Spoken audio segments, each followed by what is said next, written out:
Olá, pessoal, tudo bom? Deixa eu só puxar a câmera um pouquinho mais para cá.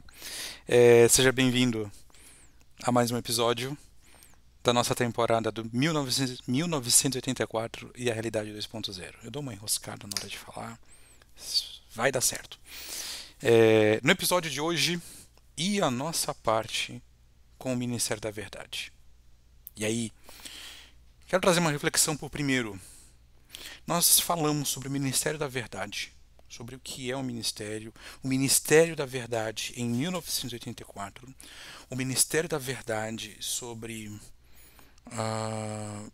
aquilo que tinha impacto no livro e sobre a nossa vida, aonde nós estamos ligados essa reescrita da verdade.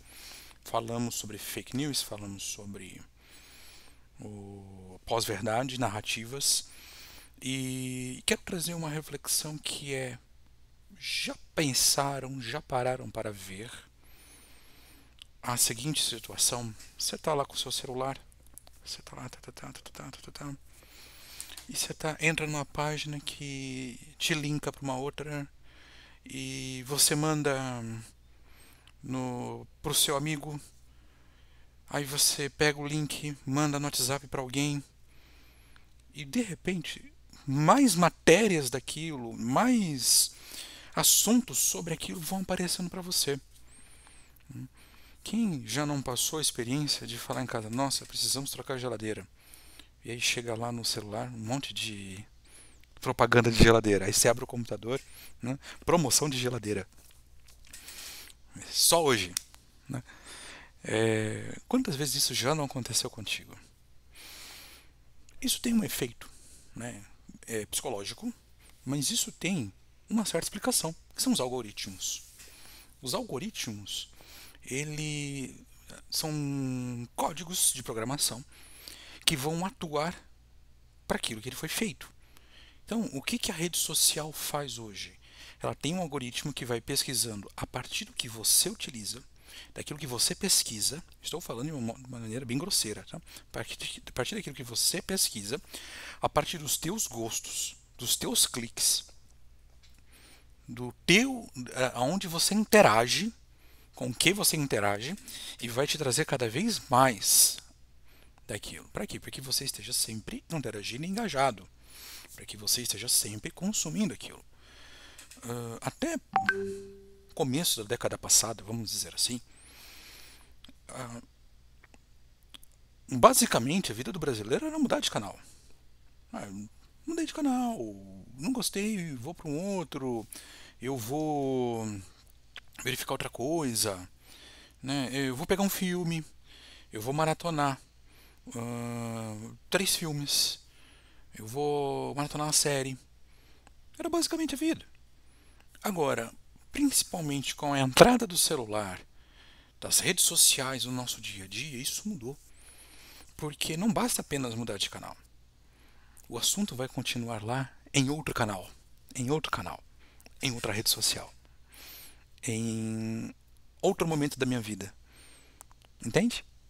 Então, o algoritmo, ele vem me trazendo e vem me trazendo informações, vem me trazendo formações, vem me trazendo também desinformação para que eu permaneça na minha bolha informacional. Quantas vezes, né, até a gente brinca assim: nossa, você viu? Tal casal separou. Não, não vi. Ah, mas em que caverna você vive? Em que mundo você vive? Em que bolha você vive? O algoritmo nos prende a uma bolha. Ela nos mantém fixos, presos numa bolha, para que sempre sejamos alimentados por aquela informação. Isso, principalmente no mundo esportivo e político, é muito eficaz. Então, às vezes, a pessoa gosta do político X, ela só vê coisas boas daquele político X. Quando alguém critica, quando alguém fala mal, isso aqui é um problema. Né? E você vai afastando aquela notícia. Para quê? Para que aquela bolha permaneça. E aí acontece algo ruim vindo da pessoa. Você fala: nossa, mas como assim? Como assim? Você está acostumado a ver aquilo. Você se retroalimenta daquilo. O inverso acontece. né? Você não gosta, nossa, essa pessoa é má, essa pessoa é ruim. Quando faz uma coisa boa, não, isso aqui deve ser fake news. Por quê? Porque a nossa bolha nos alimenta, retroalimenta e nos mantém bem gordinhos para que a gente possa se alimentar apenas daquilo. Quando você começa a furar bolha, conversar com pessoas diferentes, né? Interessante, eu quero pegar eu ia falar um pouco mais tarde, mas eu quero pegar o exemplo da eleição americana de 24. Então, os prognósticos mostravam que a candidatura democrata estava à frente, a republicana até que tinha, mas assim, era muito nítido, né, que a candidatura democrata estava firme. E quando você vê que não apenas perdeu, mas a maneira que perdeu, os analistas ficaram, nossa, meu Deus do céu, onde erramos? Erramos porque estávamos na mesma bolha. Os convidados falavam da mesma coisa nos programas. Os analistas políticos falavam da mesma coisa. Não havia voz do contraditório para furar a bolha. Não tinha isso. Então a bolha nos mantém, o algoritmo nos mantém na bolha, para que dentro da bolha fiquemos e pensemos as mesmas coisas. E será que nós somos, de certa forma, aqueles que alimentam a bolha? E já te digo que sim. Né? Tem uma frase de 1984, o livro, fala assim: a ignorância é força. A ignorância é força. E eu complemento aqui: quanto mais burro, quanto mais ignorante. Né? Ignorância, estou falando no sentido ruim mesmo. Não é aquela ignorância, nossa, eu não conheço aquilo. Eu sou ignorante naquela área. Não, a ignorância no sentido ruim, pejorativo. Quanto mais ignorância, mais manipulável. Pode reparar, quando estamos mais fragilizados, mais fácil nos é manipular. Ser manipulados ou manipular pessoas. O que um usuário faz quando está em crise de abstinência? Ele começa a falar que ele vai fazer isso, aquilo para manipular e conseguir dinheiro, e conseguir recursos, e conseguir meios para poder se satisfazer. Quando a pessoa é pega na traição e ele fala, não, me dá mais uma chance, e não sei o que. Muitas vezes não há verdade na pessoa, há apenas o remorso de que foi descoberto. A bolha foi furada, mas não da maneira correta. Quantas vezes estamos aí. Eu estou trazendo muitas reflexões, né? Quantas vezes nós mesmos olhamos para nós, nossa, mas eu não faço isso. E quando eu sou desmascarado, nossa, aquilo cai. Parece que eu não me vejo. Furei minha bolha pessoal. Quantas coisas falam de mim, é falado da minha pessoa, que às vezes pode ser verdade. Não necessariamente na inteireza, mas pode ser verdade. Nós vamos criando pequenas bolhas, bolhas sociais, bolha na rede social, bolhas de amigos. Né? Eu vou me alimentando daquilo que é falado de mim e eu não cresço, eu não amadureço. Eu criei o Ministério da Verdade, aonde eu sou o ministro e os meus secretários que me rodeiam vão construindo a pós-verdade de eu mesmo e eu não sei quem mais eu sou. E quando a realidade aparece, quando aquilo que eu faço que é errado acontece, puxa vida, fui descoberto. Eu fui descoberto por mim mesmo. Eu não sabia quem eu era, porque eu apaguei o meu histórico. Eu não olhei para trás, eu olhei uma realidade que eu criei. E meu Deus, quem sou eu agora? O que esse ministério fez que apagou e me camuflou? Veja que interessante. Né? Volta ao trecho do livro, ignorância é força. Tem outros trechos que a gente vai trabalhar, ignorância é força. Quanto mais ignorante eu sou, quanto menos eu sei. Interessante que no Brasil nós falamos assim, ah não, futebol, política e religião não se discute. Peraí. Quando eu não levo a mesa de discussão, não discussão para a gente sair no tapa com o outro, não, mas vamos conversar sobre. Porque se eu não converso, outros conversam. Se eu não gosto, outros gostam. E os que gostam vão tomar a rédea, vão tomar a frente. O custo de não falar sobre política é ser governado pelos que falam. O custo de não gostar é ser governado pelos que gostam. E às vezes os que gostam não gostam da maneira que é a melhor parte, é a melhor opinião, é a melhor maneira de se fazer política, né? Quando eu não gosto de futebol, outros vão gostar e vão falar disso. Só que o futebol não vai mudar a minha vida.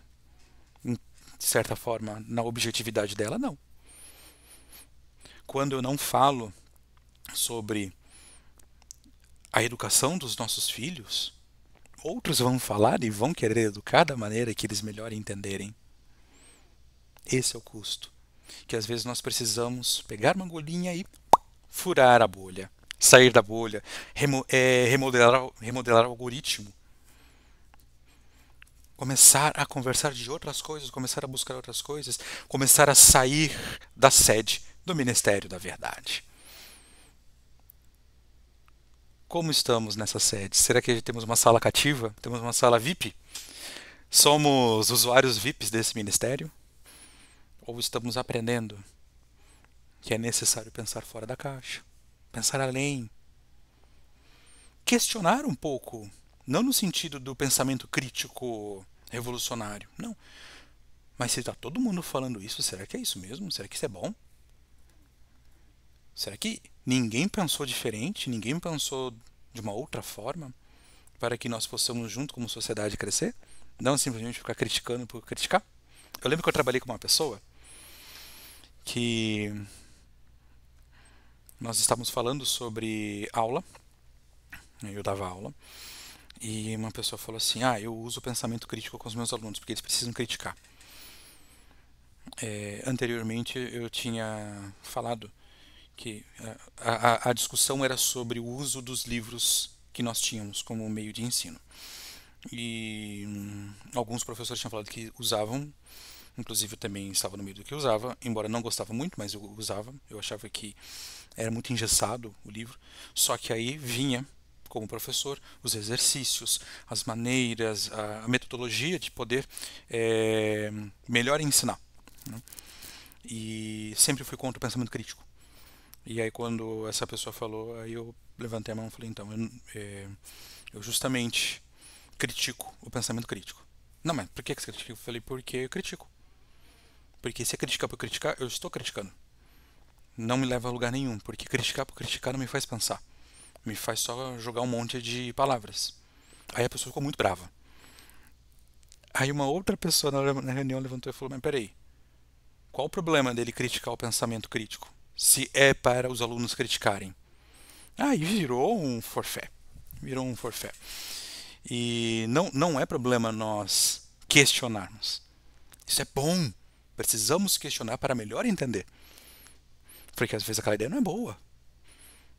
Agora, o pensamento crítico revolucionário não é o tema dessa conversa, mas ele não vai me fazer pensar. Ele vai fazer jogar palavras ao ar. Como estamos dentro do Ministério da Verdade? Estamos dentro? Temos sala VIP? Temos café e bolacha? Ou a gente já está se despedindo e falando muito obrigado, até nunca mais? O que é o Ministério da Verdade na nossa vida? Vou fechar essa primeira parte sobre o Ministério da Verdade para a gente começar um outro assunto dentro dessa temporada 1984. Eu vou deixar um spoiler aí para o próximo. No nosso próximo encontro, vamos olhar para os nossos celulares com uma certa desconfiança, porque o Big Brother, o grande irmão, não apenas nos vê, ele também nos recomenda vídeos. Muito obrigado e até a próxima.